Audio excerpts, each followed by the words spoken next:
we showcase success stories. There is no private medical school in the entire Gulf.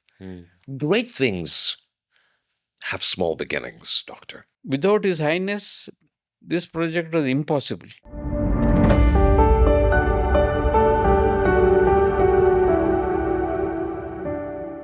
To be human is to be demanding.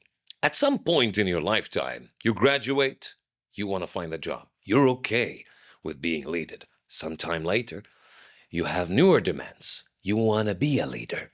Create your own empire. It's not demands, but it's ambition. Welcome to Cast, which is brought to you by Ajman Chamber.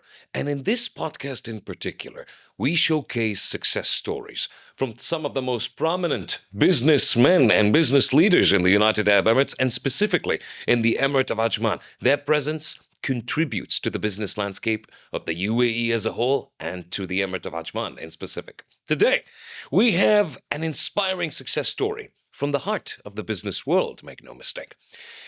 Led by an Indian entrepreneur. Now, here's the story you want to hear. He arrived in the UAE with big dreams and ambitions, and it was in Ajman where his journey took flight. He built a healthcare empire spanning hospitals, pharmacy chains, a university, and numerous other ventures. He is recognized by Forbes Middle East as one of the top Indian leaders in the Arab world, and it is our honor to welcome with us Dr. ثومبي Muhyiddin. A beautiful evening to you. Okay, thank you very much. So, great things have small beginnings, Doctor. And from these small beginnings comes the question. It's a double-layered question. How did your entrepreneurial journey start in the United Arab Emirates, and why did you choose the UAE? Inshallah. Thank you for inviting me for this talk.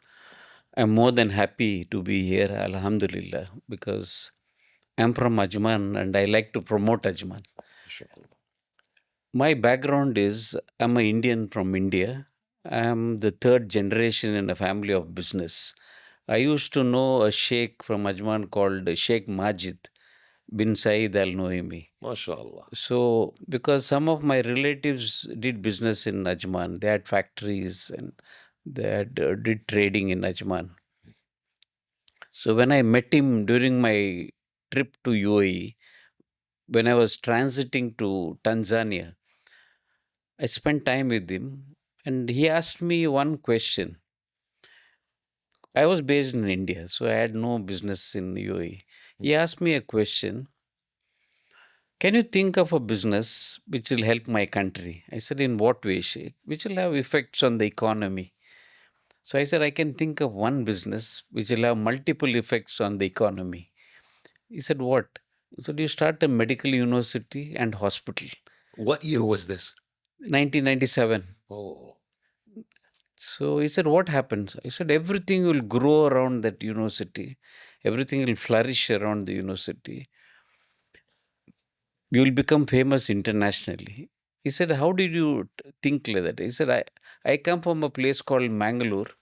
In my neighborhood, in the outskirts, there is someone who built a medical school 70 years ago. It was a small village. The village has become famous internationally. It's become a town, a city. Most of the planes coming to Mangalore carry students for this village. So that's the reason I'm recommending this. It was just a comment. I'm a businessman. I'm in a different field of business. After a few days, I got a call from the Diwan. And he said, Mr. Muhyiddin, can you come to Diwan to meet His Highness? So I was in a little shock, But I thought it is a good opportunity to meet Highness and the rulers of the country. So I went to the Diwan.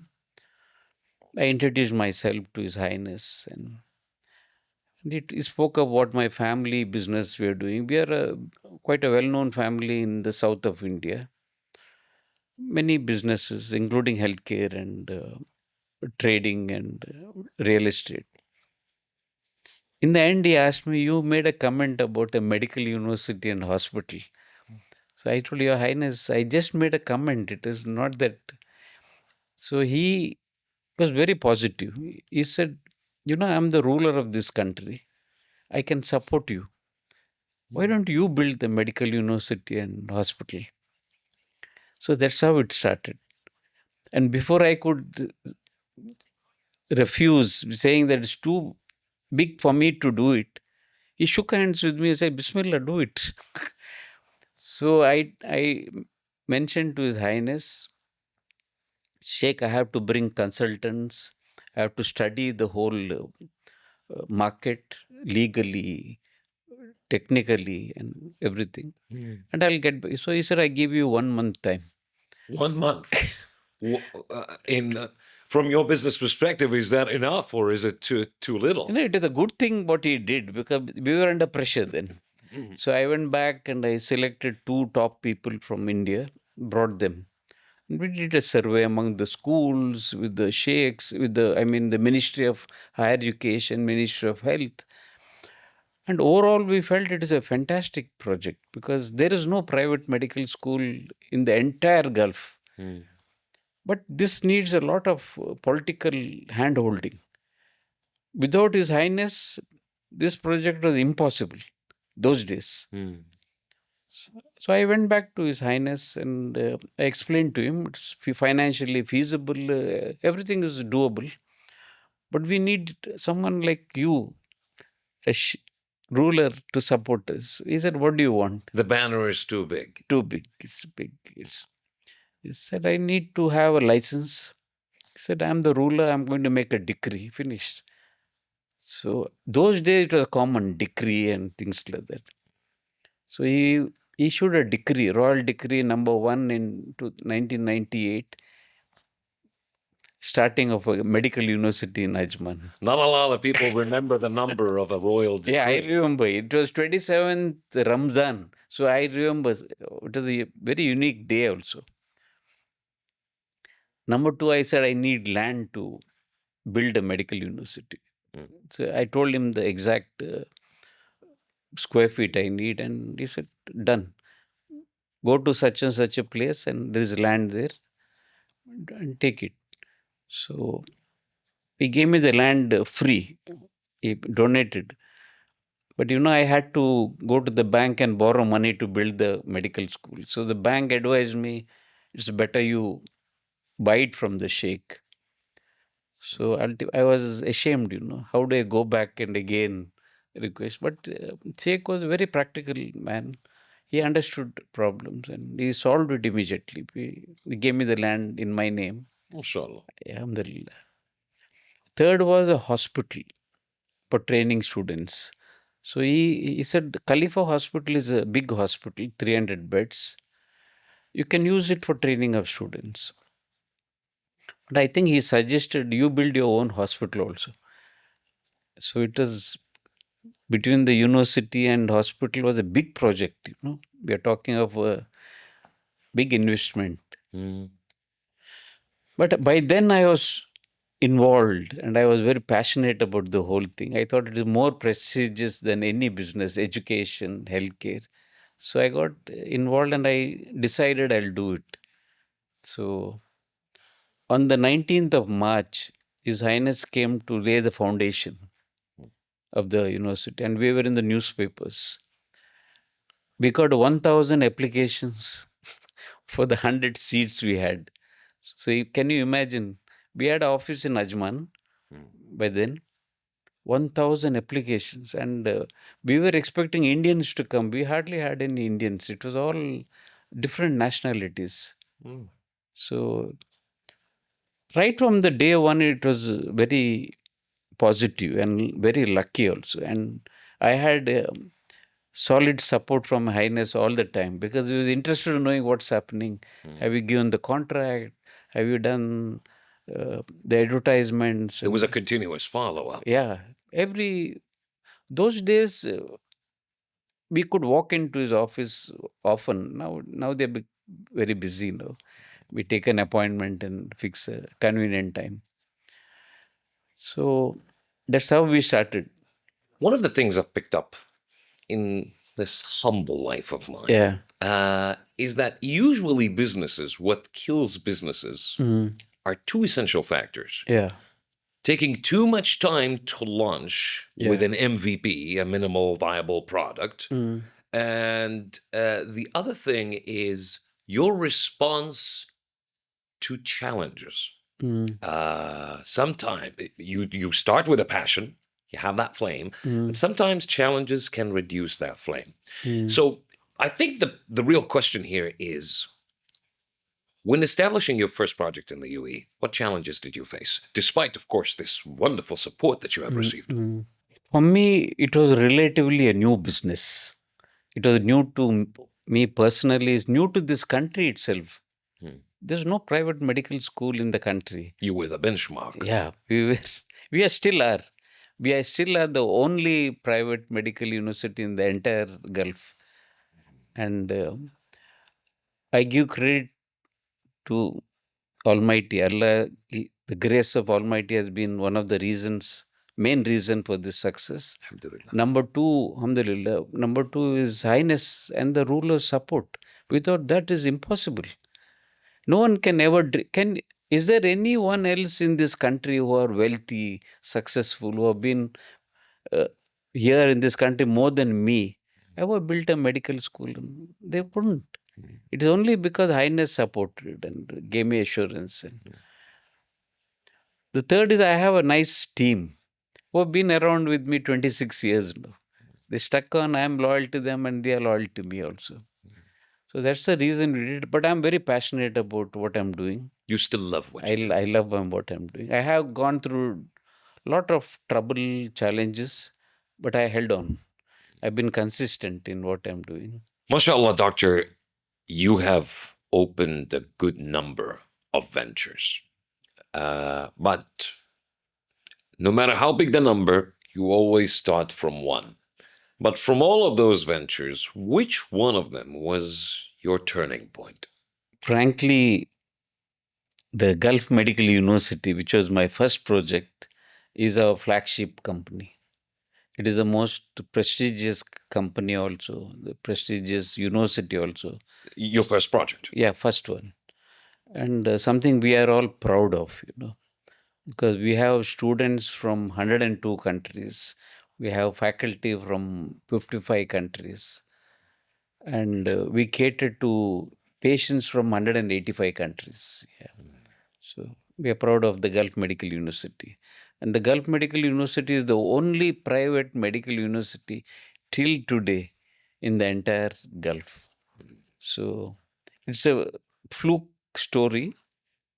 And we have been very unique. We have been very trend-setting. And no one could do what we have done. We have connection with about 70 universities around the world. So I developed this from the last 20 years. Like we have tied up with Harvard Medical School, Johns Hopkins, Mayo Clinic, Cleveland, Methodist. You name the big names in the world, we developed connections because our students go there for training. We join hands in conferences and workshops. So we have done a lot of work in the last 26 years. That's a legacy. Yeah, it's a legacy, true. So with your answer, is it correct to say that, I'm going to use an analogy here. Yeah. From a parent's perspective, your firstborn, if you succeed in raising him well, the others will follow. Could that be the same in your answer? As your first venture succeeded, others have followed as well in an environment like Ajman? I think in a way I feel lucky that I started in Ajman because other Emirates are a little crowded, saturated. We are not. Compulsory insurance is just coming to Ajman now. So we benefit from that because we are the biggest players in the Northern Emirates, in Fujairah, in Sharjah, in Al Quwain, in Ras Al Khaimah. So, and whatever we do are related to two things, education and healthcare. So we have retail, we have hospitality, we have media, we have 20 companies, but it's all the core company is education, healthcare. More than 25 years. It's such a long time. Yeah. And you've surely witnessed a variety of business and economy climates. Yeah. So what I would like to know is, how did you evaluate the economic investment climate at Ajman, and why did you choose it as the headquarters for your major businesses? One of the main reasons why we are in Ajman is because, again, I want to repeat, it is because of the ruling family. I was close to His Highness. I was supported by Sheikh Majid in the initial days. Later on, His Highness Sheikh Ammar also started supporting us. Sheikh Rashid started supporting us.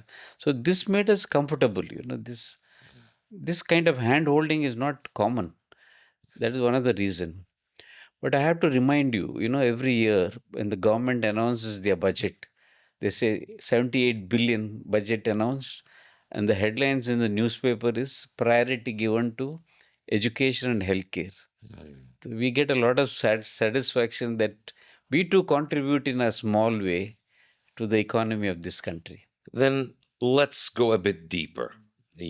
You've mentioned the very deep story of the early beginnings with His Highness, but I would like to know, how has the support of His Highness Sheikh Hamid bin Rashid Al Naimi, Supreme Council Member and ruler of Ajman, may Allah protect him, how far has that support influenced you, Doctor? I was doing very well back home also. I did a lot of businesses, multiple business. I'm a multitasking person. MashaAllah. The reason I stayed back is because His Highness made us comfortable here. He supported us and he inquired about us. And whenever we had some issues, you would find a solution himself. He'll recommend, why don't you do this? Why don't you go to Irani hospital? Why don't you go to Mafraq? I said, Sheikh, I don't know them. He said, no, my office will call them. So that kind of support and rapport I had made me comfortable here. That's the reason I held on. This has become home now. My children grew up here. My grandchildren are growing up here. I don't think, though we are Indians and we have back home many things, and we still feel this is home. When I go for a holiday to London, my grandchildren ask, when are we going back home? Which is home for them? This Ajman. Your ground was firm.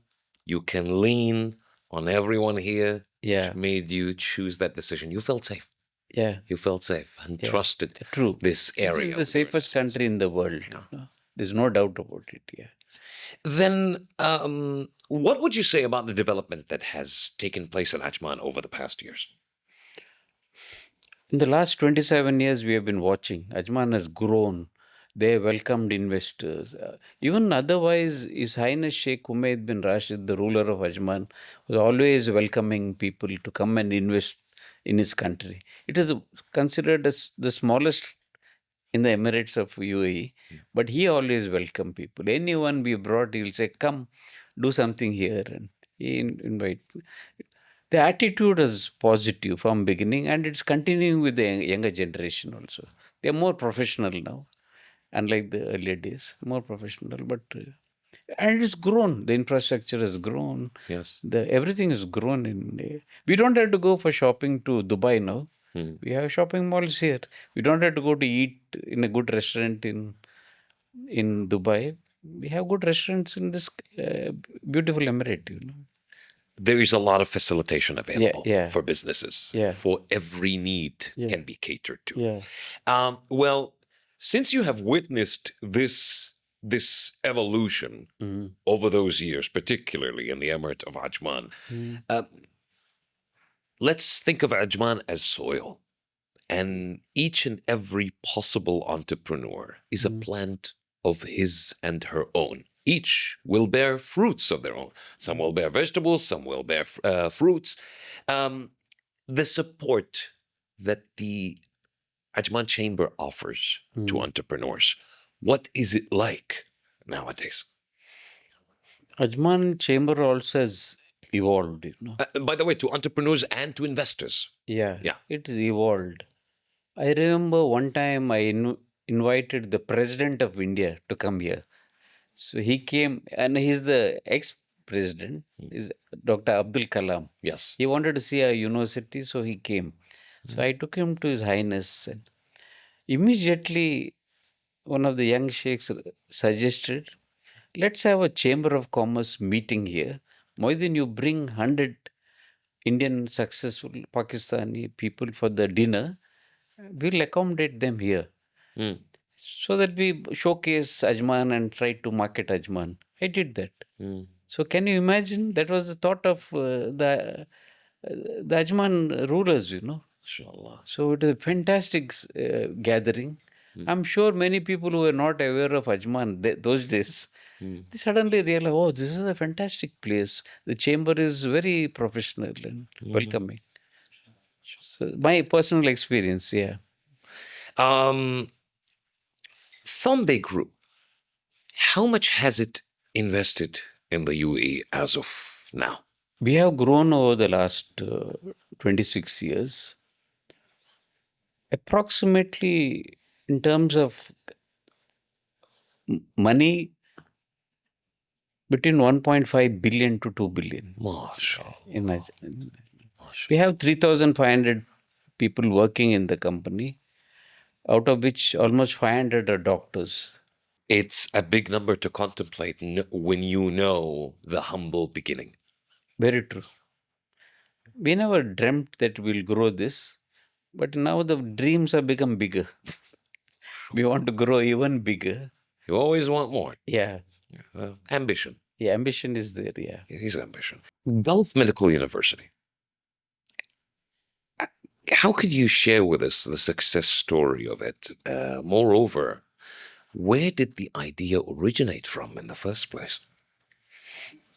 I told you, it was a chance meeting with the His Sheikh Majid. Yes. We discussed what is good for Ajman, and I suggested why not to start a medical university.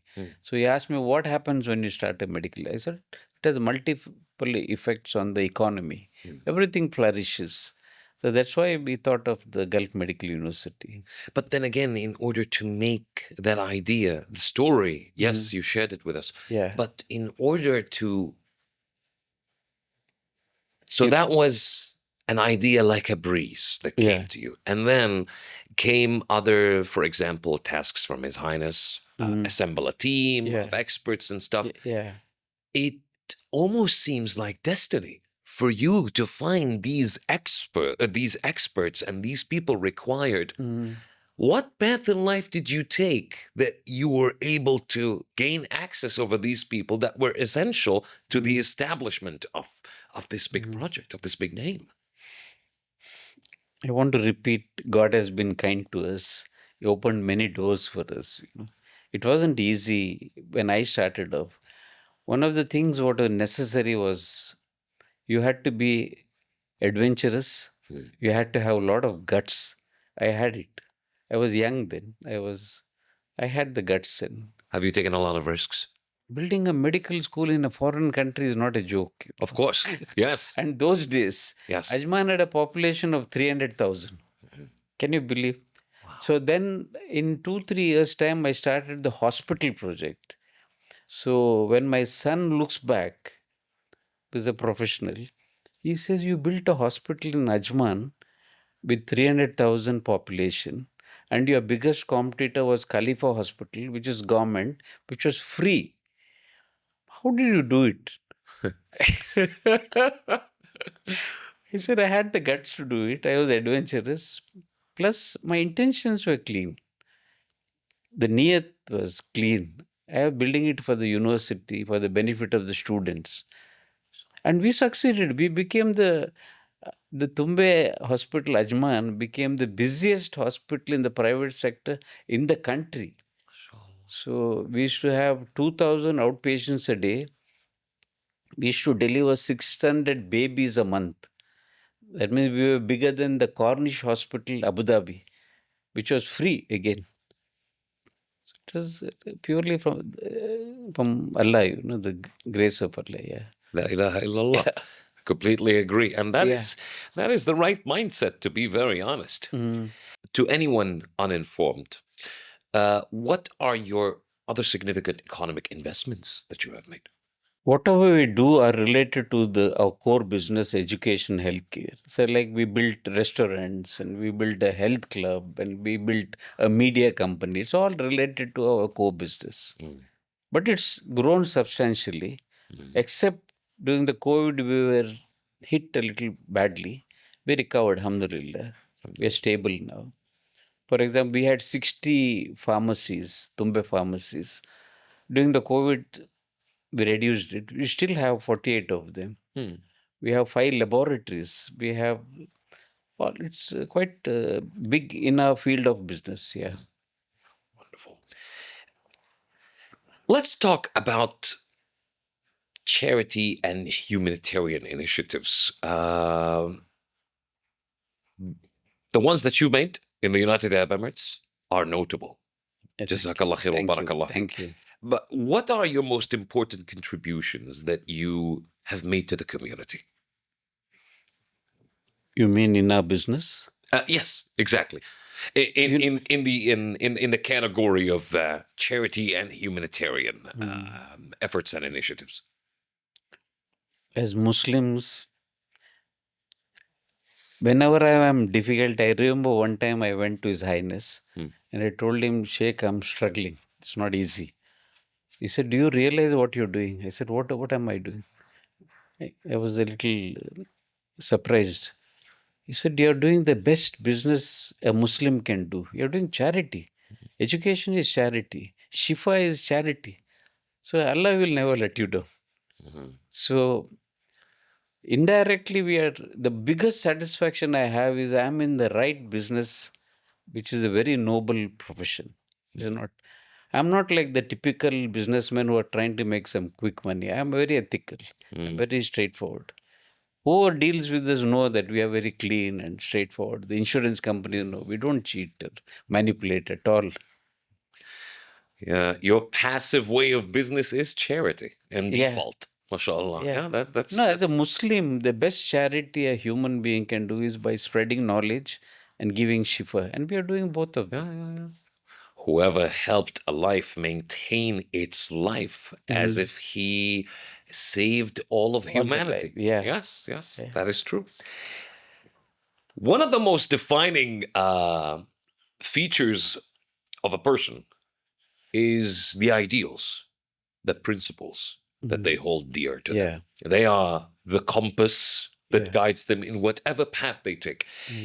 With that introduction, what are the principles and values that you uphold in managing your business or businesses? Being in this beautiful country has taught us many lessons. It's good. This is an advice to anyone coming to this country also. It's like driving your car on the roads. If you follow the rules, you're safe. If you try to act smart or cut, you're going to get into a situation of an accident. So we have been learning and we are following the rules to the core. We try our best to be very ethical, very straightforward, and we follow the law. And what also is a great answer to this is, correct me if I'm wrong, doctor, but particularly doctors, they have an oath, a medical oath. Am I correct? Yes, true. Exactly. So I would say, would it be true to say that each and every one has an oath just as important as a doctor's oath in saving a life and their relationship with the patient? We run a medical university and we admit 900 students a year. So when they first come to the university, we have a ceremony called the white coat ceremony. No. White coat. And the famous white coat, of course. So they take an oath from the day one that they will be ethical, they will treat their patients well and treat them like their own family and things like that, So the serious ones definitely follow. And our graduates and our alumni are doing very well. MashaAllah. We are proud of them, around the world. I'm hoping one of them will become a minister here in this country. And I'm sure they're proud they founded their career through you as well. Doctor, what we're very greedy about is something unforgettable from you. So could you give us an unforgettable situation that changed your perspective, perhaps, or influenced your way of life throughout all of these years? Obviously, starting those ventures was a turning point of its own, but during the sub-moments of these ventures, while leading them, while constructing them, and as they succeeded, was there a moment that was so unforgettable that influenced you forever?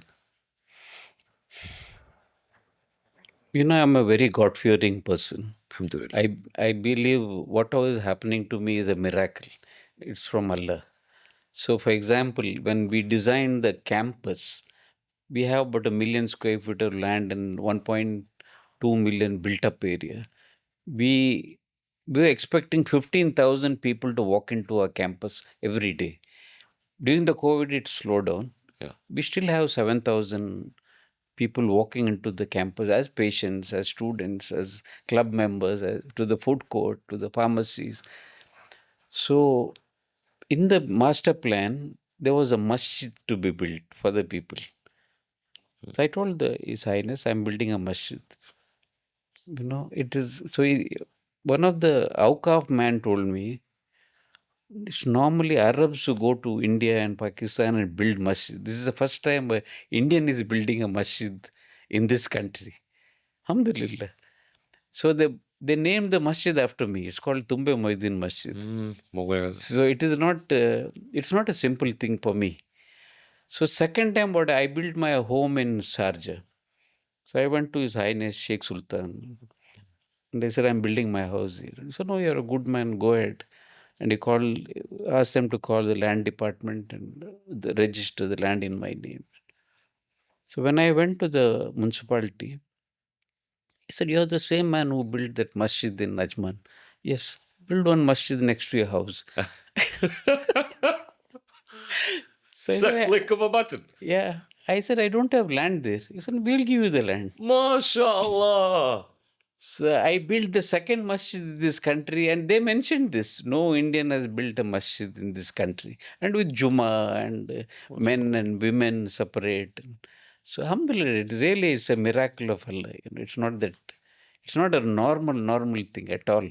Please tell me, the person who suggested building the second masjid, did you appoint him as an imam for the masjid? Yeah, be appointed him. But the person who, if you want me to mention, he was the municipality head. His name was Salah Al Bhutti. Oh, mashallah. Yeah. Okay. Mashallah. So I said, I'm building my house. He said, you the person you built a masjid in Ajman. Why don't you build one here next to your house? Mashallah. Alhamdulillah. Jazakallahu khair. That's a wonderful, unforgettable situation, to be honest. Alhamdulillah, at some point in life, people aspired to be many things. Someone wanted to be an engineer, someone wants to be a doctor.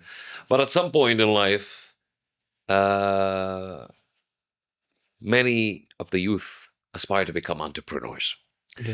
And sometimes these entrepreneurs do not come from an entrepreneurial background. So if you put a feasibility study in front of them, they're not going to understand those numbers. Yeah. So for those who don't come from that academic business background, what advices do you have for new entrepreneurs? No, frankly, not only for the new entrepreneurs, even for us, unless we are innovative, we cannot survive in this market. It's a different world and running fast.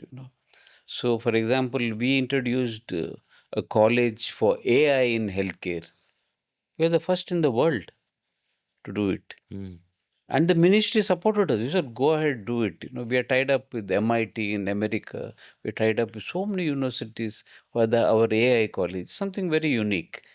I told you, I like to use the words, we have been unique, we have been trend-setting, and we have been very, very innovative. So being innovative is the most important thing to get into any business. Should be different something. Farsight is an important aspect for a leader. To be aware of the past, to live in the present, but to not lose sight in the future. In the future, yeah. Speaking of the future, how do you envision businesses in the future in the UAE? Frankly, there's no place like UAE in the entire world.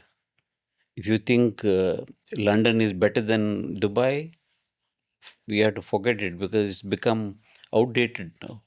Dubai is more advanced. Dubai spoils us, or UAE spoils us, Everything, infrastructure, airport, everything, and security. So there's no place like UAE in this world. So if you are enterprising, if you are a little innovative, there are so many opportunities here. Yeah.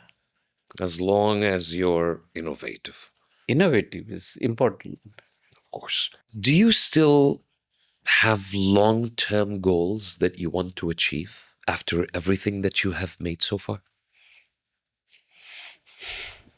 I believe and I advise my children and my team, you don't have to pay a price to dream. You're not hurting someone by dreaming. For example, I'm thinking I need to have a global presence. So he said, how the hell will you do it? I said, it's a dream.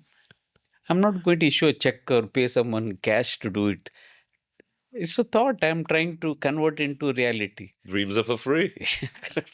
So I keep dreaming. I want to be something big before I leave this world. Yeah. Inshallah, after a long and fruitful lifespan, Doctor. Inshallah. Doctor, if we could wrap up this promising podcast episode with a message for not only new entrepreneurs, but also to investors, a message perhaps that summarizes your story and could not only be inviting, but also motivating them to start however they choose to. From my experience and my journey, I realize three things. One, we have to dream big to make it big. We have to dream big. Number two, it's good to be ethical and straightforward. Life is easy then. And the last one is we should respect the law of this country. We have to respect the law of this country. Great three guidelines to begin. Thank you. To our dear viewers watching us, from this episode, if we can conclude anything, it is dreams do not cost you money. You do need a vision, and you do need to take opportunities. You might say that our good doctor was given the way, but he had to pave it at the same time in order to make it what it is today. So you have to be an opportunist. But most importantly, you need to have guts in order to take the risk. Ladies and gentlemen, it is my pleasure to thank one more time Dr. ثومبي Muhyiddin for joining us on this evening. And do stay tuned for more episodes of Iqtisad Cast brought to you by Ajman Chamber.